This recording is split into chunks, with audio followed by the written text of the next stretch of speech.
Hey guys, it's Carey with another animated reaction video. We're going to go to the left this time. This one's called Leftist TikToks That Are Woke. I can already tell from the thumbnail here this is going to be pretty crazy. Alright, let's check this out. Andrew Tate. And you know how Andrew Tate got raided a few hours later by the Romanian police? Well, those things are linked together, and I'm going to tell you how. Andrew Tate tweeted this at Greta Thunberg. She responded with this and ratioed him by over 2 million likes. And since he couldn't just take the L, he tweeted back at her. In doing that, he doxed himself. That video was recorded at a local Romanian pizza place. And because of that, the Romanian police were able to identify that he was in fact in Romania, which is why he got raided. That ratio hurt that man so bad that he forgot how to act. He forgot he was a criminal, and he around and found out. What do you think would happen if men disguised their voices in a Valorant lobby as women? How do you think that would go? Yeah, not so good, right? So recently, Women in Games Argentina decided to try this experiment. They had 3 professional Valorant players who were men join a lobby and play, and in the middle of the match, they put on voice changers to sound like women. And this experiment went exactly as you would think it would go. If you don't know anything about Women in Games Argentina, they are an organization that is dedicated to creating more inclusive spaces for women in gaming. So back to the experiment, as these guys turn down their voice changers, any semblance of cooperation, seriously, out the window. Gone by, nice to see ya. It went just like that. And the men that were disguising their voices as women were called slurs and, being trolled for playing a man's game. And, anything that us women, would normally face. The trolling was so egregious that there's stats on this. So before the men changed their voices to female, one of the players racked up 15 kills and 2 deaths in one game. And then in the next game with the voice changer on, they had 16 deaths because the male players that they were playing with in the lobby just refused to play with them whatsoever. Here's a small clip from the video, but trigger warning, it is kind of nasty. 1, 2, 3, probando. 1, 2, 3, probando. Qué paja, una mina. ¿Alguien me está escuchando? Entro. Tómatela, flaca. I'm not a gamer, so this is totally lost Si on quieren me. podemos intentar ir por Nadie B. vaya por B, a ver si matan rápido a la puta. ¿Alguien me puede venir a dar una mano? ¿No querés abandonar la partida, mejor puta de mierda? Ahí tenés la kill que querías. La kill te la mereces vos y todas las mujeres. Trata de cubrir a... Bueno. Si no te gustan, dale. Es un juego en equipo, tengo ganas de aportar. Anda a la cocina a aportar mejor. Pedazo de puta. No sé, que jueguen solos. That last streamer you just saw was named Alfredito, and he went on to say about the experience that it really takes away from your desire to play. It's something you do not want to do anymore. I don't want to imagine having to live an experience like this on a daily basis.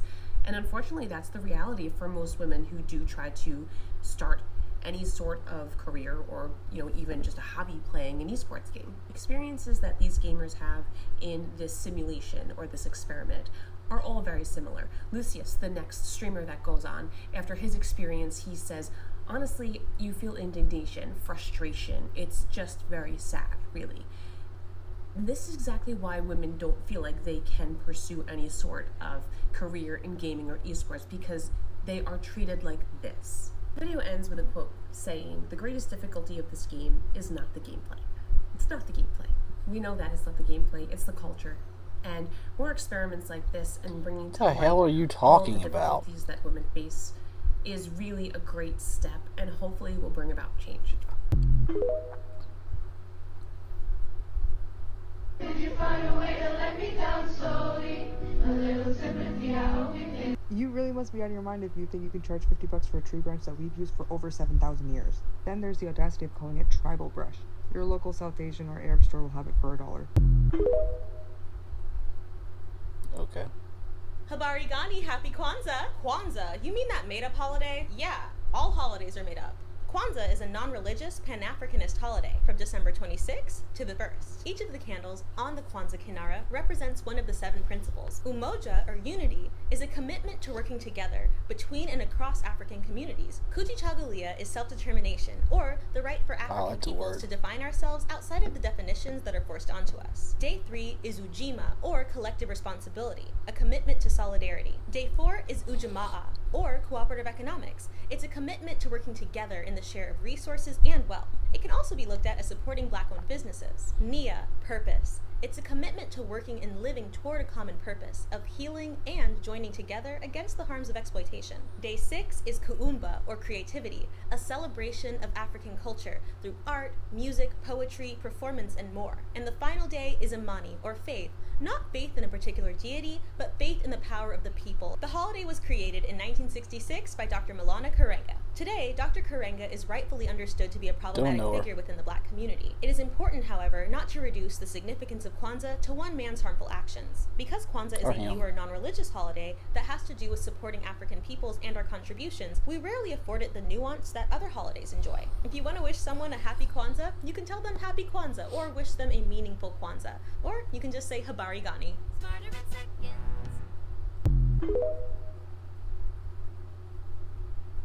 My son is autistic, which causes him to be very logical, and as such, he has difficulties with believing in things he deems to be illogical, like God or Santa or the Tooth Fairy. But you know what he does believe in? The Muffin Man. He wholeheartedly believes that the Muffin Man lives on Drury Lane and is responsible for making all of the muffins in the world. One of his current same foods is carrot cake muffins that we get from a health store, and he just came to me and was like, since the Muffin Man makes all the muffins in the world, that means he makes my muffins, Mom. And this was just not something that I ever saw coming. Okay. Ugh, I hate people that work at the bank. Shh, I work at the bank. I might have only read 20 fiction books this year, but I had 5 that absolutely stood out amongst the rest. At number 5, we have Legends and Lattes. I read this all in a day, and I had such a fun time with it. It definitely makes me realize I need more fun fiction reads in my life. For number 4, we have a book that's part of the HarperCollins strike, so are those actual tats, or did he just get a Sharpie and draw on his hand? Roy. This book came out in 1997 and won the Booker Prize that year.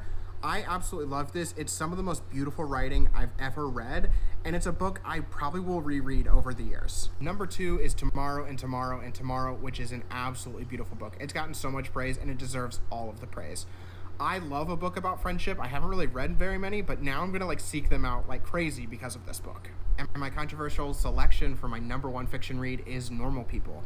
A lot of people have given this a lot of flack, but I absolutely love this. Talk about a book that is so important and so beautiful.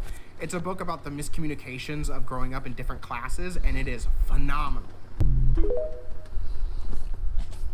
I just read a book too called Everyone Poops. It was a really good book, but it was very predictable. You ate that scrundly yum yum a purr.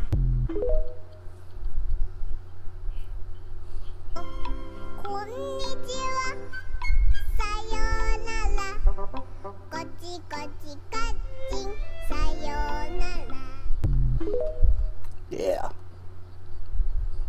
Order of quarters, no boundary boredom, the boundary important.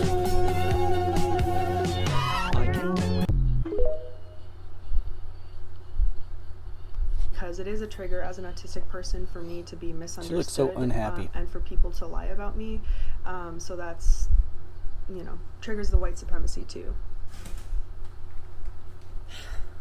Hi. Could you get the text out from in front of your face? My name is Bree. I don't think that we've ever been mutuals, but I am a person who is an autistic creator, and I have remained very neutral on this app for a very long time.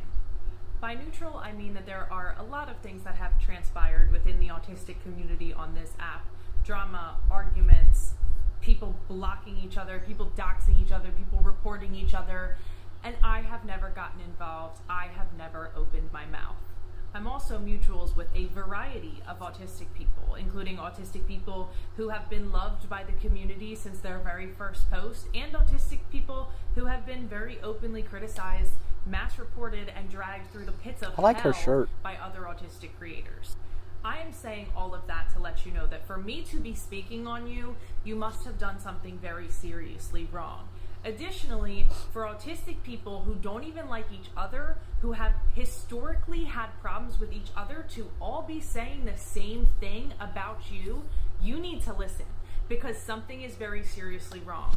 That is an occurrence that I have never seen happen during my entire time on this platform. I am sorry that it is hard for you to be misunderstood, but But if you are going to come on this public platform and intentionally make content about topics that affect marginalized communities, you need to be able to take accountability when you get it wrong.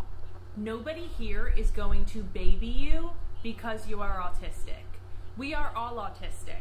We all have trouble being misunderstood. We all have trauma with social interactions. Saying that autistic trauma causes you to be triggered into being a white supremacist is not only the most ridiculous thing I have ever heard on this platform, but also extremely offensive and entirely incorrect. You have taken zero accountability for the anti-Semitic rhetoric that you spread on this platform and have yet to apologize publicly to the Jewish creators that you blocked for calling you out for posting something anti-Semitic.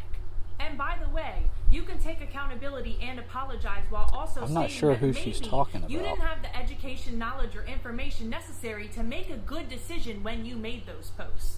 Apologizing for your defensiveness isn't going to cut it. You need to apologize for your behavior. And not just for the anti-Semitism, but also for the Aspie supremacy behavior. In my opinion, you need to take a step back from this app and reevaluate who you want to be on this platform and if you are capable of being on this platform. Yeah. For all the people that was sick about the moon boots on the beach, prepare to be sick of me in 2023, because this is going to be my most camp era yet. The year of Aaliyah Court. Oh, like, come on. Toodle. Are your ears cold or something? Shit like this brings the movement down. Everyone's a feminist until there is a spider around. Okay, well, that was pretty cringe. This kind of stuff is just lost on me. I don't even understand what they're talking about half the time. I don't know who they're talking to. I don't understand why they're so upset. But whatever. Be mad. I don't care. Anyway, that's it. Thanks for watching. Subscribe, like, comment, all that good stuff. Let me know what to react to. See ya, dude.